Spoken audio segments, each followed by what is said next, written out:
Hello guys, Omar here, giving you an update on everything that's been going on with me and my crazy athlete life. And of course, as you can see, I am also a dad, so I am extremely busy. This is Marcus. He's finally sleeping. He's on a baby Bjorn with a nice pacifier there. It's my turn to take care of the baby, so I decided to do an update as well while I'm just here chilling. So, what I've been up to, it's kind of been a lot of training, of course. But last week I did race, and I did race at the Chili Cheeks Duathlon down in Denver, Colorado, and definitely lived up to its name. Very cold, very windy, and honestly, I got there. I was already super rushed from parking and not knowing where I was basically and just couldn't get that many pictures. I did post some pictures from my place, hotels, which they always get in my back. I call Terrell. Terrell is the contact there, and he's a pretty cool dude. I met him in a spinning class a while ago when I went to to do my speeches. And since then we created a good relationship between me, him, and of course my place, which he helps to manage and do all that stuff. So he hooked me up with that hotel. I went down to Denver, got a really good night's sleep that I needed because I won't say names. Keeps me up at night, but I got there. I had a pretty good night's sleep. I drove to the venue and I decided to go for it, and I have a little bit of I guess we can talk about how this thing looked. This is my Garmin screen where I see all my training and whatnot. So we're gonna go to activities, all activities, and let's see, to the Arapaho. I guess that's the place in Denver where I was. So it was a duathlon, and it was a little bit of weird duathlon because it was just a bike and a run. And usually duathlons are a run, bike, then run, but not this time. So this was a warm up. I spent about 12 minutes warming up. I was already pretty rushed when I got there, so that's why I usually would take 20 minutes or so. But I did 12 minutes of running and then a little bit of just cycling, going through the gears.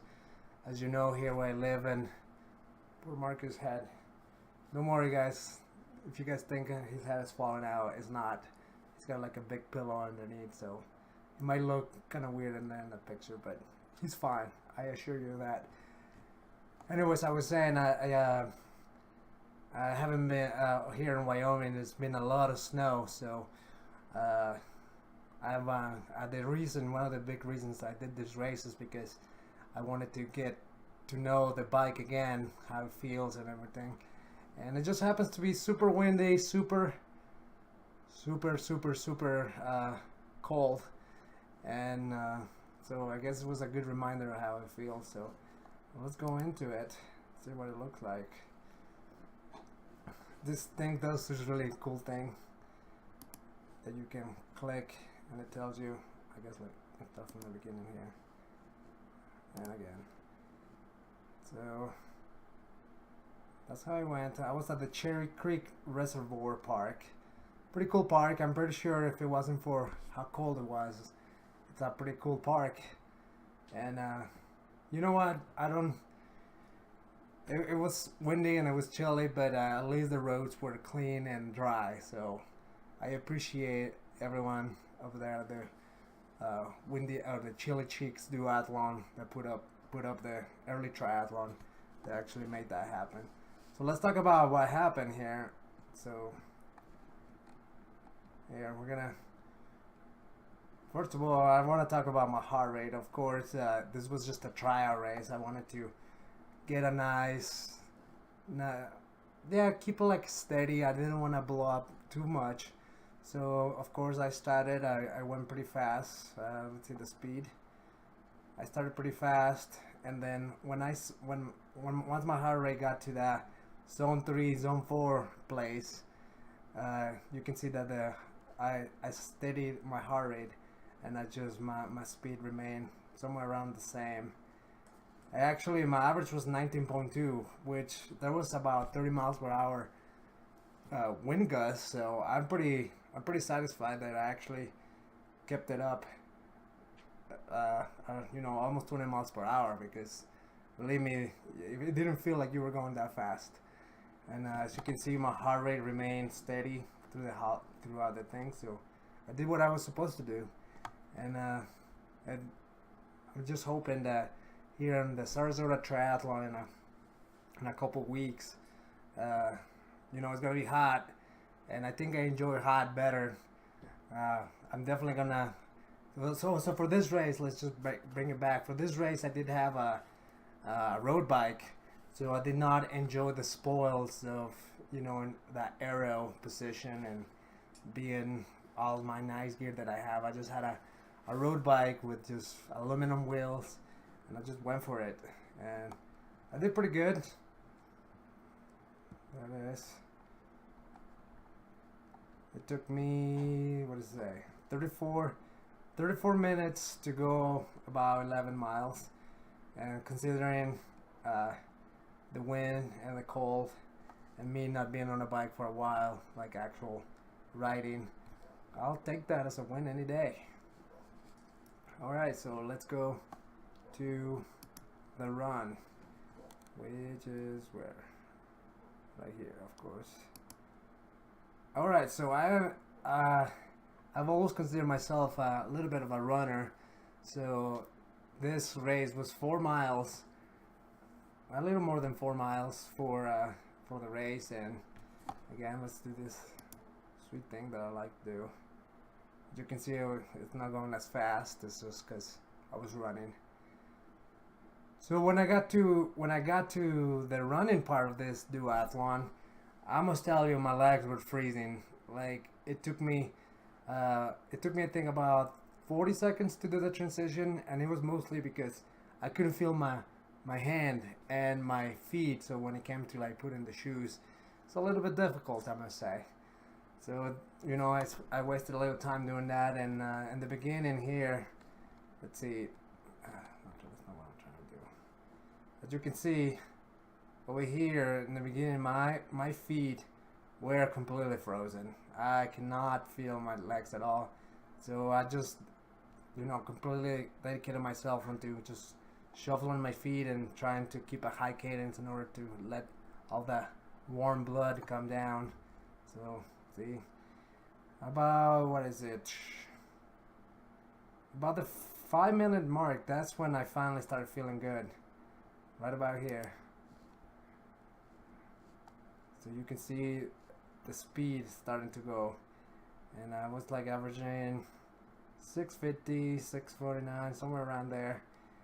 And right about halfway there, this is when I started to turn it up.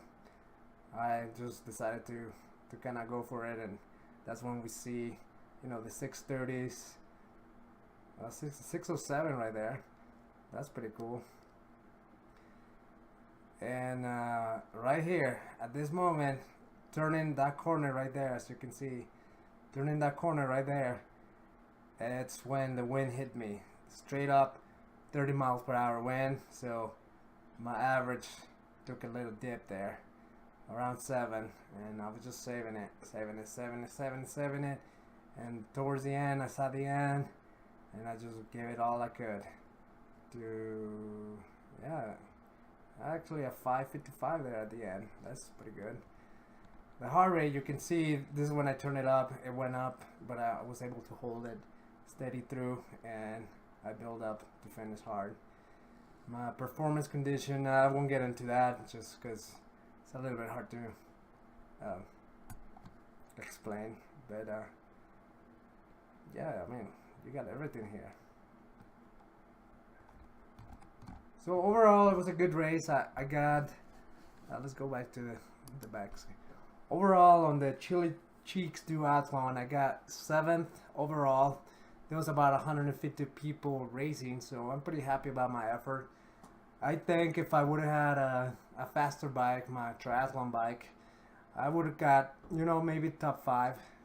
I don't take anything away from the other competitors, but they did have disc wheels and triathlon bikes. So, give or take, maybe top five.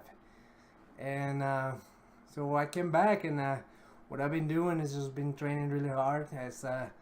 It's about 2 weeks from the Sarasota Triathlon and the CAMTRI, the Continental Championships, where basically the U.S. athletes in my division, the best of the best, are gonna go at it and see who's got what it takes to like represent the U.S. and the World Paratriathlon Series or World Cups that are gonna be happening later on this year. It's a very, very important race for me, basically for everyone. Everyone is trying to do really good there and like carry that into the year. As you probably, some of you know, the way that paratriathlon works is that in each year, your best 3 races with the bestest points, they get an average, and that's what carries over. So it doesn't matter if you do like 10 races, your best 3 races will accumulate and average out. So the CAMTRI is a Continental Championship, so it's right below the World Paratriathlon Series. And World Paratriathlon Series is, of course, one step below World Championships, and World Championships is one below the Paralympics. So this is 4 levels removed from the top level, and it'd be really who of me and everyone is going to be competing to do really good. So yeah, that's what I'm trying to do. My training this week has been definitely fast. My coach, Mark Sortino from Team MPI, he's definitely bringing the pain. Every other day, it's definitely some hard, fast stuff in the pool and on the bike. I'm also teaching my spinning classes on Thursdays, Saturdays, and Mondays. And I actually wanted to show you what a spinning class looks like. Just give me a second here to pull it up.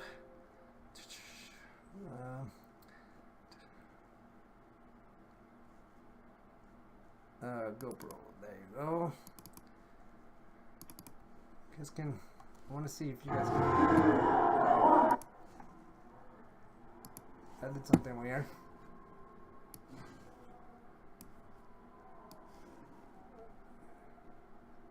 Oh, good. Just hold on to me. I'm just setting it up so you guys can see what happens in my spinning class. There you go. So that's me up there teaching my class. These are my pupils. These are my victims. These are the people that I train at the place where I work. This class is about an hour long, and as you can see, I do all kinds of fun stuff. They love it, and the music is hard. So, I like the rock music, so they're into it. Let's see if I can put the volume up a little bit so you guys can hear what's going on here. There we go.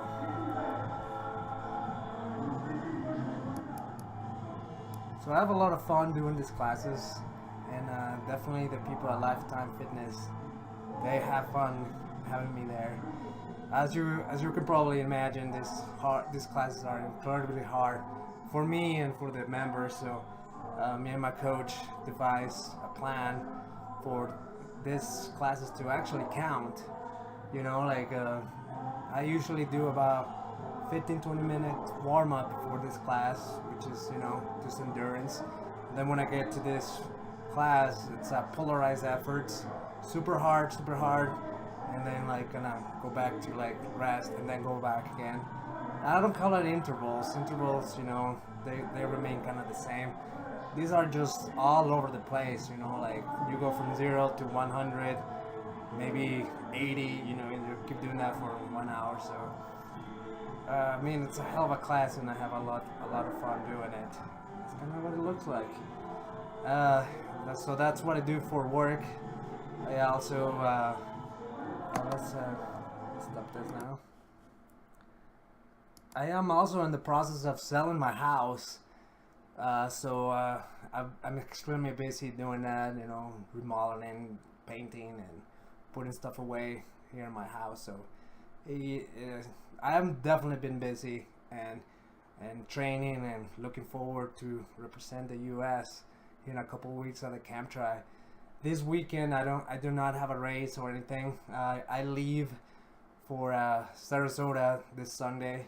I'm gonna spend a week before the big race to acclimatize. Last year it was big of a, coming from Wyoming, super cold, to going to Florida, super hot and humid. It was a little bit of getting used to it. So this time I will spend a week there and get a little bit acclimatized and be ready to rock it.